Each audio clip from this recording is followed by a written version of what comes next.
Nos vamos al Congreso de la República a hacer la pregunta del día.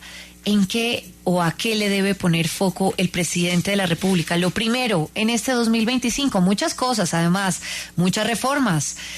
Laura, ¿con quién estamos? Sí, María Camila, pues 2025, año nuevo, y hay temas bastante importantes. Usted lo mencionaba, la reforma laboral, salud y pensional, por lo menos siguen en el centro del debate en el Congreso, pero pues también se enfrenta al presidente Petro a un panorama político complejo y a retos fiscales también varios. Pues por eso nos conectamos a esta hora con el representante Gabriel Becerra del Pacto Histórico. Bienvenido, representante, a la W. Muy buenos días a María Camila, muy buenos días Laura y a toda la audiencia. Y pues también saludamos a esta hora a la representante Carolina Arbeláez desde la otra orilla del partido Cambio Radical. Bienvenida a la W, representante. Buenos días Laura, buenos días María Camila, a la mesa de la W y por supuesto a toda la audiencia y a mi colega Gabo. Representante Gabriel Becerra, pues iniciemos con nuestra pregunta, nuestro tema del día, y es, ¿qué es lo primero a lo que le debería poner el foco el presidente Gustavo Petro? Bueno, yo creo que después de cerrado el 2024, donde a pesar de tanta oposición, de tanta campaña en contra del proyecto del cambio que lidera el presidente Petro, hemos podido obtener unos resultados favorables. Es muy satisfactorio ver cómo, por ejemplo, los indicadores de la macroeconomía son indicadores favorables en el campo de la inflación, del crecimiento económico, del empleo. Es muy importante ver cómo la gente ha salido a vacaciones y el turismo está creciendo y la gente está pudiendo elevar su nivel de consumo. Vamos a entrar a un año que es un año pues bastante complejo y donde el gobierno tendrá que hacer todos los esfuerzos bajo el liderazgo del presidente Petro para avanzar en el cumplimiento de su plan de desarrollo y generar las condiciones favorables para que un proceso de cambio, que es el primero que se está dando desde el punto de vista de la institucionalidad en la historia de Colombia, pueda mantenerse, pueda profundizarse, pueda reelegirse, y eso pasa porque desde el punto de vista de la responsabilidad del Ejecutivo se pueda concretar la ejecución en este año de programas en medio de circunstancias económicas fiscales difíciles, pero que de todas maneras van a ir marcando un cambio de rumbo, insistir en el campo de las reformas, como ustedes muy bien decían. Se ha avanzado en algunas cosas. Me parece que es muy importante que se haya podido avanzar en una reforma estructural como la reforma pensional, pero están pendientes reformas como la laboral, como la reforma a la salud, como la reforma a la financiación de la educación superior, y bueno, generar condiciones para que en la sociedad se pueda concretar un proceso de organización, de unidad política que permita que el proyecto que lidera, que encarna el liderazgo del presidente Petro, pues se pueda abrir camino. Creo que hay, desde el punto de vista económico, hechos que muestran que el gobierno ha actuado con responsabilidad. Desde el punto de vista social también hay hechos muy valiosos que han contribuido a disminuir la pobreza, que han contribuido a desarrollar sectores. Representante Carolina Arbeláez, pues también queremos escuchar no solamente cuáles son sus conclusiones de este 2025, sino qué hace falta, qué es lo que debería hacer el presidente Gustavo Petro y a qué le debería poner el foco en el 2025. Bueno, mire, María Camila, lo primero es que me preocupa que este gobierno le encanta maquillar las cifras, decir mentiras. Es muy desafortunado. El año 2024 se vio en la ejecución del año 2024 para el gobierno fue perversa. Recordemos nomás lo que pasó con el Ministerio de la Igualdad, 1.8% de ejecución, no llegó al 3% de ejecución durante el año 2024. Recursos de 1.5 billones de pesos se quedaron sin ejecutar para los más vulnerables. Entonces, lo primero, yo creo que el presidente, el mayor reto que tiene es dejar de gobernar por Twitter y concentrarse en los temas realmente importantes de lograr generar la confianza para aumentar la inversión, porque por lo contrario, lo que tenemos, pues, digamos, como una cercanía con los sectores económicos, sabemos que va en decrecimiento, que el sector vivienda, por ejemplo, hoy está viviendo una crisis. Aquí estamos hablando que el programa para entregarle vivienda a los más vulnerables se acabó en el gobierno del cambio. Hoy todos esos colombianos que soñaban con tener una casa, hoy va a ser imposible poder lograrlo. Entonces yo sí creo que pues el presidente debería enfocarse más en tener una comunicación más directa con sus ministros, en mirar qué es lo que está pasando con los programas más importantes del gobierno nacional y dejar de decir tantas mentiras. Yo sí creo que hay retos importantes para el 2026 en materia legislativa, pues nada más y nada menos que tenemos en curso la reforma a la salud, que es una iniciativa del gobierno nacional para materializar el chu, que mientras se continúa con esa estrategia de la crisis explícita que nos anunció la exministra Corcho, contra el sistema de salud, que hoy está en cuidados intensivos por la falta precisamente de recursos, ya que lo que hizo el gobierno nacional con la UPC es realmente criminal. Estos no son los recursos para las EPS, como lo han venido diciendo, estos son los recursos para atender los pacientes, los usuarios que se están enfermando y que hoy lamentablemente no los están atendiendo. Entonces, mientras ellos siguen obsesionados, el gobierno sigue obsesionado con las EPS, con un discurso contra las EPS, cuando en la reforma lo que están proponiendo es darle beneficios más a las EPS, aumentarles el porcentaje de ganancia y quitarles las responsabilidades. Yo sí creo que pues esto nos convoca a estar muy pendientes de lo que va a pasar con la reforma a la salud. Y en cuanto a lo legislativo, pues también se viene la discusión de la reforma agraria. Yo creo que aquí hemos podido lograr encontrar puntos importantes entre la oposición y el gobierno. Soy particularmente ponente con el representante Gao y viene la discusión de esta reforma en segundo debate en la Cámara y en el Senado.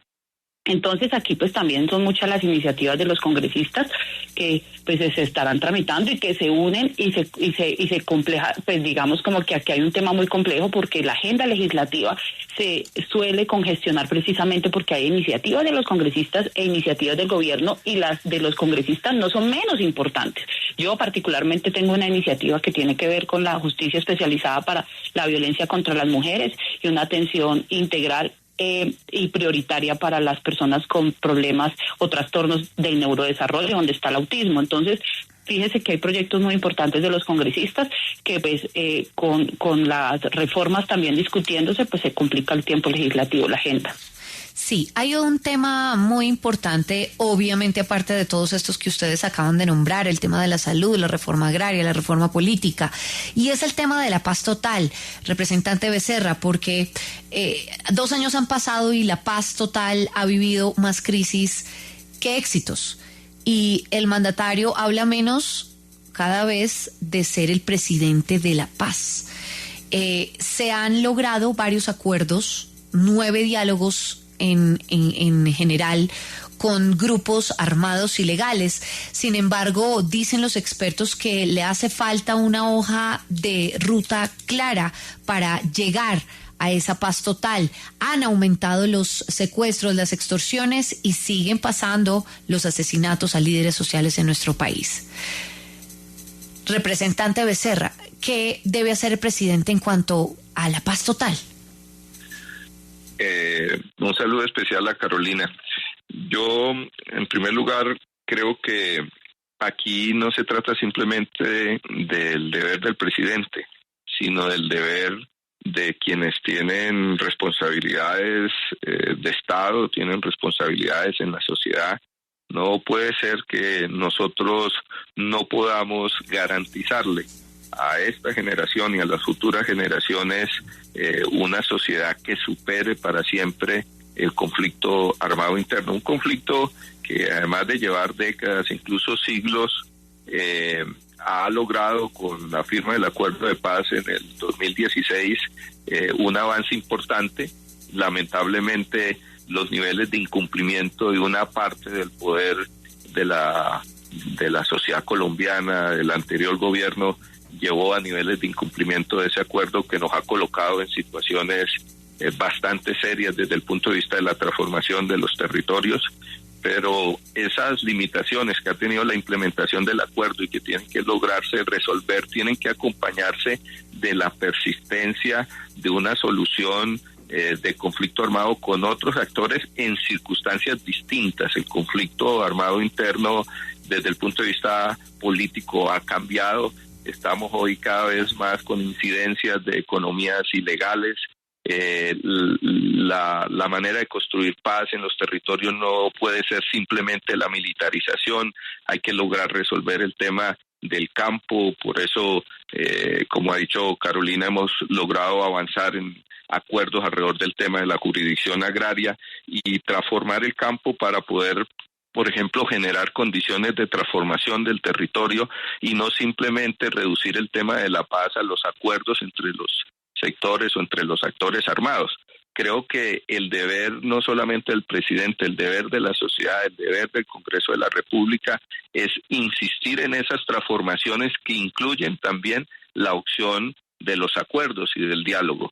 Ya hay responsabilidades por parte de esos grupos que tienen que entender un poco el momento histórico que vive la sociedad colombiana, tener la disposición para avanzar en ese tipo de acuerdos y por parte del gobierno, pues avanzar en una política de paz integral, ajustar la estrategia de paz que lógicamente necesita de una voluntad política que hoy existe por parte del presidente. En las mesas, en las conversaciones, siempre será mejor avanzar en la superación de los conflictos, como nos muestra la experiencia mundial, por la vía de los acuerdos, ganar la autoridad del Estado. Eso se hace con la presencia de las instituciones y de las Fuerzas Armadas, pero sobre todo con la transformación del territorio. La apuesta del 2025 es que ojalá en el marco de esos procesos sociopolíticos y de los otros procesos que tienen que ver con actores armados no políticos, pues se pueda avanzar. Sabemos que las circunstancias no son las mejores, estas agrupaciones tienen otras características a las anteriores históricamente y ahí están los desafíos. Por lo demás, hay situaciones frente a la seguridad que han mejorado, como lo presentó el informe del Ministerio de Defensa, hay otras que lamentablemente se han deteriorado, pero desde la perspectiva de lo que yo represento, el pacto histórico, de la política del gobierno también, la idea es no desfallecer en el proceso de paz total y de paz integral. Por lo tanto, este año va a ser decisivo porque se podrá decantar y concretar las posibilidades o no de que durante este gobierno se llegue a algún acuerdo.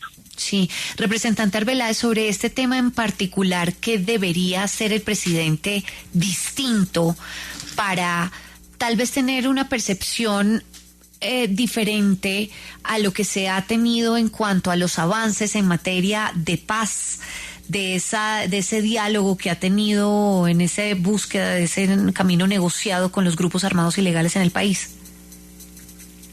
María Camila, yo creo que la discusión sobre la paz total, pues es una discusión, una realidad que se vive en lo que está pasando con la paz total es una discusión que se sabe lo que está pasando en los territorios. Fíjese usted nomás con lo que está pasando en el Cauca. Ahí está la radiografía de la paz total del presidente Gustavo Petro. Lo que está pasando en el Cauca, de verdad que es la falta de presencia por parte del gobierno institucional. Fíjense ustedes que después de esas fotografías que vimos del gabinete ministerial, pues en el Cauca, donde estaban haciendo presencia y diciendo pues que iban a llegar con inversión al territorio, mandamos más de 15 derechos de petición al gobierno preguntándole cuáles eran las acciones concretas del gobierno que había hecho en el Cauca después de esa visita. ¿Sabe qué fue lo que pasó? Primero, que el gobierno no contestó. El 90% de esas preguntas se quedaron sin contestar. Me tocó entutelar a 10 ministros para poder obtener respuestas sobre lo que estaban haciendo en el Cauca, porque sencillamente no han hecho absolutamente nada. Eso realmente pues es doloroso para la gente que está viviendo un conflicto en estos momentos, precisamente porque el gobierno nacional tomó la decisión de empoderar a los delincuentes en unas mesas de diálogos que tiene abiertas con todos los frentes criminales, con todas las bandas criminales, y lo que hoy vemos pues es el aumento en el reclutamiento de menores, aumento en el asesinato de líderes sociales, aumento en el conflicto armado, aumento también en el secuestro, en la extorsión. Usted lo ha dicho, porque esa es la radiografía de lo que hoy, como termina el 2024. Entonces, pues es muy lamentable. Yo sí creo que hay que replantear muchas cosas sobre estas conversaciones y sobre todo porque lo que hemos visto es que no hay voluntad de paz por parte de estos grupos. Por ejemplo, con el ELN, que pues es una de las mesas más importantes que se tiene abierta de conversación y de diálogo, y que pues lo que hemos visto es la falta de voluntad de paz y lo que están haciendo en los territorios, como también, por ejemplo, Arauca, que está prácticamente sitiado por estos grupos criminales. Sí, representante Gabriel Becerra, yo quiero preguntarle por algunas preocupaciones y temores que surgieron o han surgido durante el gobierno del presidente Gustavo Petro, especialmente de cara al 2026, porque es que pues iniciamos 2025, que ya es un año preelectoral de cara a las elecciones legislativas y presidenciales. Pues en materia política, yo sí quiero preguntarle por esa preocupación de la oposición en su momento, que era el tema de la reelección, y agregarle pues algunos otros elementos, como por lo menos pues qué es lo que va a pasar desde el sector progresista de cara a estas elecciones, y si en un año preelectoral además hay posibilidad de cumplir ya esas promesas y esos proyectos que prometió el presidente Gustavo Petro. ¿No cree que quizá pues ya el tiempo se acabó?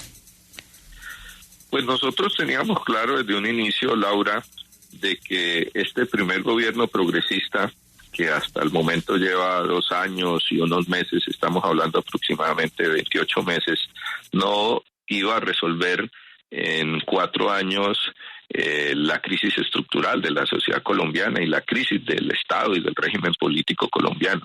Es imposible desmontar 40 años de neoliberalismo que hizo de los derechos sociales un negocio en la educación, en la salud, en las pensiones, de la noche a la mañana, que incorporó una concepción de seguridad y de guerra que derivó en el irrespeto al mismo propósito y al uniforme de las Fuerzas Armadas mediante la violación de los derechos humanos.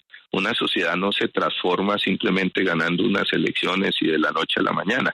Lo que hemos hecho es trabajar por abrirle camino a una concepción y a una manera de ejercer el gobierno desde el punto de vista de sectores que nunca habíamos estado en el gobierno nacional, donde hay avances que ya les mencionaba, pero donde también yo no tengo ninguna dificultad en decir se han cometido errores y ha habido inconsecuencias incluso. Entonces, lo que corresponde en estos 2 años que quedan o menos en un escenario donde usted dice ya está, digamos, puesto es el debate sobre la continuidad o no de este proyecto, más allá del presidente que, como en otros temas, ha quedado claro que lo que había era una narrativa mentirosa. El presidente siempre ha dicho que no se iba a reelegir, como igual se mintió en el caso de la inflación, en el caso de la economía y demás. Siempre se ha querido vender, y es una concepción, yo diría, muy antidemocrática, la idea de que porque estamos gobernando otros, el país se iba a desbocar, la economía se iba a caer, etcétera, etcétera. Y lo cierto es que acá se ha mostrado también responsabilidad y se ha dado un énfasis distinto. Ahora necesitamos que ese proyecto sea un proyecto que tenga continuidad, y eso depende, sí, de la ejecutoria del gobierno. El gobierno tiene que tomar decisiones, el gobierno tiene que ajustar un equipo más consecuente con lo que representa el proyecto del cambio, el gobierno tiene que cohesionar un nuevo equipo ministerial a partir de los ajustes que se hagan, que sea coherente con eso, pero también nos corresponde a la sociedad, y ahí es donde nosotros estamos trabajando como pacto histórico. Vamos a mantener la movilización por las reformas y vamos a avanzar en el tema de la unidad política con los demás sectores progresistas para demostrar que aquí hay una fuerza en la sociedad colombiana que llegó para quedarse y va a disputarse el gobierno en el 2026. Representante Arbeláez, pues usted como congresista de la oposición, quiero preguntarle por eso mismo, pero es usted todavía, por lo menos, y no sé si también desde la bancada de oposición, tienen preocupaciones por ese tema de la reelección, y pues también qué es lo que va a pasar en 2025 en términos electorales. Es un año preelectoral. Pues miren, yo creo que la preocupación sobre la intención del presidente Gustavo Petro de quedarse en el poder sigue latente. Pues es inevitable no hablar de eso, porque pues lo que vemos es a un Gustavo Petro mucho más radicalizado, lo que vemos es a un Gustavo Petro con unos discursos que pues digamos que los oyen en campaña, porque definitivamente nada tiene que ver cada vez que el presidente habla en sus discursos con los problemas que está enfrentando el país, sino que vemos un Gustavo Petro en campaña prácticamente para su reelección en el 2026. Lo de la reelección realmente ni jurídica ni políticamente es algo que tiene posibilidades. Para la oposición, la preocupación será siempre que el presidente va a buscar los mecanismos para quedarse. Ahora, lo que pues la oposición va a hacer es de todo para pues no permitírselo. Y yo lo que aquí creo es que la oposición tiene claro que en el 2026 tiene que llegar unido, que debe de llegar unido. Por lo menos nosotros como partido lo tenemos claro. Creo que es el momento de asocializarlo y de concientizarlo también con toda la oposición. Afortunadamente ya son cada vez menos las personas que le creen a Gustavo Petro, y pues hoy lo que vemos es que pues el presidente tiene los recursos, eso nos preocupa, y que tienen prácticamente los recursos que no ejecutaron en el 2024 guardados en una fiducia, que además son nuestros argumentos para no haber aprobado la ley de financiamiento, porque efectivamente el gobierno tiene unos recursos que está ahorrando ahí en fiducias para poderlos ejecutar en el 2025, que es el año preelectoral. Entonces seguramente estos recursos pues básicamente se van a ir en su proyecto de reelección, ya sea en cabeza del presidente, que pues la tiene difícil porque no se la vamos a dejar fácil para eso, pero pues ya sea en cabeza de otro que llegue a convocar, o digamos que a querer mantener este mismo, digamos, como discurso que es el que adopta el presidente Petro. Entonces yo sí creo que aquí pues en el 2026 será un año muy importante para recuperar a Colombia, para reconstruir todo lo que pues han destruido en este gobierno, y pues bueno, esperemos a ver que el año 2025 se genere esa conciencia. Sí, pues es la representante Carolina Arbeláez de Cambio Radical. Le agradecemos por conectarse con W Radio, y también agradecemos al representante Gabriel Becerra del Pacto Histórico por opinar sobre nuestro tema del día, a qué debe ponerle el foco el presidente Gustavo Petro en el 2025.